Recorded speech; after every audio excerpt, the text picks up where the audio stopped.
Welcome to The Last Breakfast. Please enjoy the video.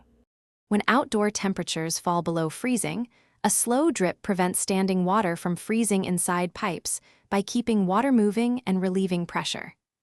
Aim for about 1 drip per second from the faucet, which equates to roughly 1 to 2 gallons per day, a small trade-off to avoid a burst pipe and a large repair bill. Open sink cabinet doors and maintain your thermostat at least 55 degrees to ensure indoor pipes stay warmer and less vulnerable to freezing during extended cold snaps.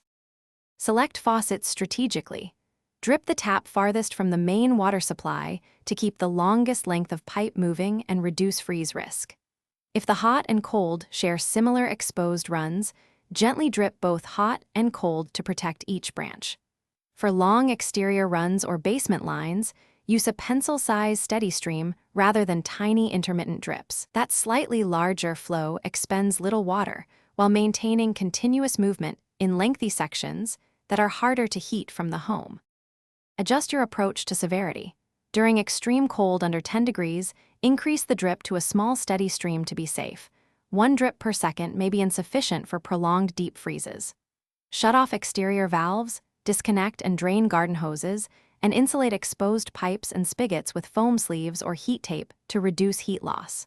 If you travel, set the thermostat to at least 55 degrees, have someone check the property weekly, and consider shutting off the main and draining your system if temperatures will remain extremely low. Thanks for watching. If this was helpful, leave a like and consider subscribing. See you next time.